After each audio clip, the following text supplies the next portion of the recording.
What's up guys, it's Criddle here from the AnimeBallZ team with a new format for manga chapter reviews. And we're kicking this off with Fairy Tail chapter number 484, the Monstrous 6. We'll see how this new format works and we'll play it by ear for moving forward from here.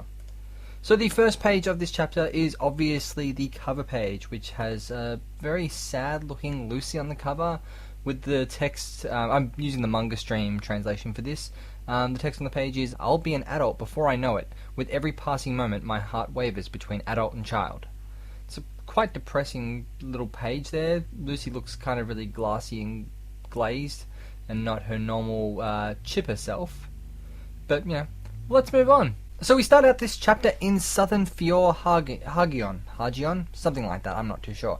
With Urza waking up after her big fights and all that sort of stuff, with Kagura watching over her.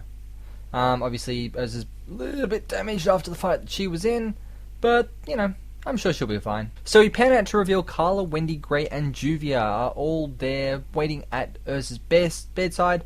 Wendy making a note that Urza is going to be out of commission for a while. Obviously, we get a little bit of banter from Gray and Juvia, who, for whatever, obviously Gray is very normal for his clothes to go missing, but for whatever reason, Juvia is now in her underwear. Not too sure what's going on there. Miliana joins the scene and she hugs Urza, who doesn't seem to react despite the fact that she's in quite a lot of pain. And it is revealed by Gray and the others that they succeeded in taking back Hagion. The port is back under our control. Everyone's celebrating. There's a few of the guys locked up in a cage while everyone else is sort of celebrating. There's a bit of magic going on and everyone's just overall very, very happy. It's also revealed that Joel and his friends are still, you know, saving the day, taking out the Alvara's troops. But obviously they're very much counting on the fact that it's only a matter of time before they are completely eliminated. Urza seems quite happy at this, and Gray and Juvia comment that it's time to return to the guild because they're worried about their friends. And we have one of the chicks from, I think it's Mermaid Heel or Lamia Scale, one of the two. She turns around and says that Mermaid and Lamia will be able to take care of the rest of the town. And Urza's like, yeah, no worries, let's bail. And obviously Kagura's like, whoa, you need to, you know, just chill out. Urza asks about Laxus, who is shown to be unconscious after all his fighting, but mostly okay for the most part. He's chilling out, having a bit of a nap. And then Kagura remembers that she gave Jalal mouth-to-mouth resuscitation, which she feels oddly guilty about. I'm not really sure. She decides that she has to make up for this fact that she gave him mouth-to-mouth resuscitation and proceeds to kiss Urza, which would probably be one of the best fan service moments in this series, except for the fact that Urza looks completely freaked out. Everyone else there freaks out as well. Kagura apologizes and Urza is just like, what is going on? I don't know what's going on. So we cut to Sheria after that and she's approached by Leon, who's just checking up on how she is. Obviously she lost her magical powers. Quite sad for her. But Leon turns around and says, you know what?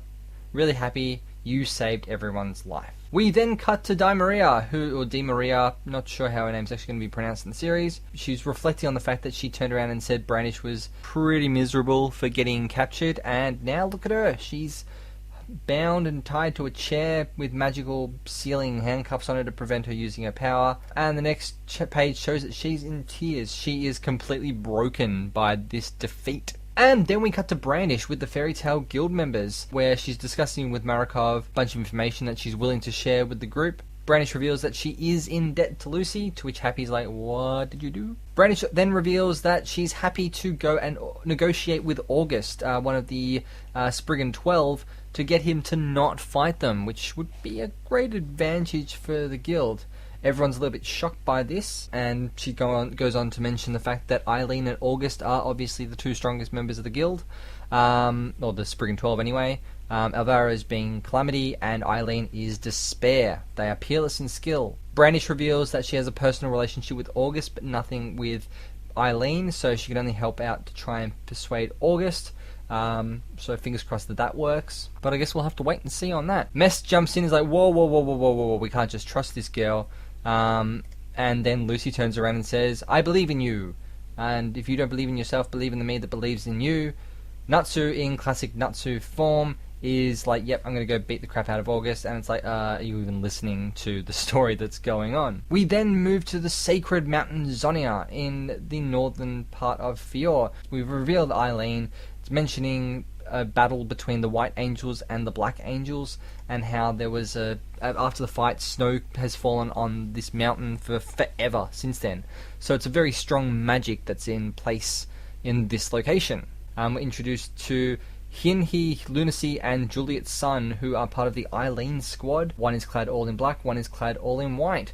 So, you know, it's a bit of a nod to those angels that fought at one point. There's a fair bit of random banter between the group, but Eileen finishes off the scene with, it's starting to feel a bit nippy, wouldn't you agree? Which is sort of leading up to things to come. It's a bit weird that she would say something like that. We then cut to Panther Lily, Elfman, Liliana, Gajeel, Levy, and Mira Jane at the aid of the Sabretooth Guild fighting in the snow, which shows how close they are to Eileen. They're fighting along. It shows that Sting and Rogue are still alive, but not in the best condition, and suddenly all the snow disappears. Everyone's a little bit freaked out by this, but it cuts back to Eileen, who has her two subordinates going, wow, this is really cool, you've made it so nice and warm.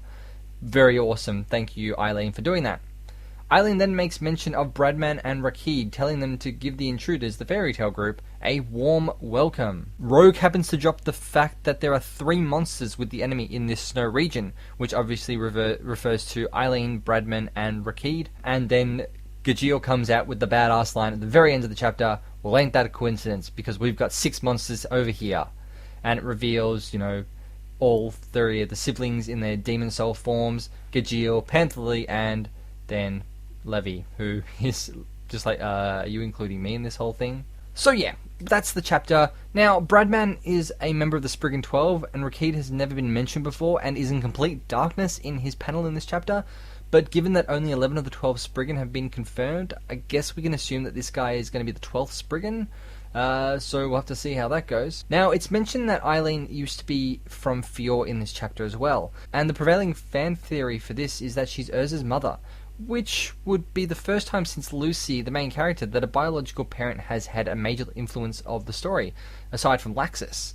Whether or not the parentage is correct remains to be seen, but it will be interesting given Urza's lack of proximity to the battle and her current battle state. If that's the case, we're going to be in a lot of trouble with the current group. 5 opponents, 6 people in Gajeel's team. If Eileen's 2 subordinates go down quickly, or to, say, Sting and Rogue, then we have 3 sets of 2-on-1. I assume the partnerships will be Gajeel and Levy, Mira and Liliana, and Panther Lily and Elfman. But the 3 siblings and Panther Lily can be interchanged for the most part. I think balance of power-wise, Liliana is the weakest alongside Levy, and the strongest are Gajeel and Mira. So that makes sense that, you know, Gajeel would be paired up with one of the weakest 2, and Mira would be paired up with the other one, leaving the manliest of the manly and the big bad kitty to be the final pair, because they're sort of middle of the ground as far as power goes. Elfman's sort of on the top end, but he's not what I'd call a powerhouse. You know, he's not one of the strongest team, and he's not one of the S-ranked mages in Fairy Tail. Anyway, that's my review on this chapter. We're going to be continued in chapter 485, 5 days worth of food. I assume someone's going on a bit of a journey for this, maybe Natsu or whatever, who knows. We'll find out in the next chapter, but either way, I'm Criddle. This has been chapter 484, the Monstrous 6, on another chapter review, and I'll catch you guys on the flip side.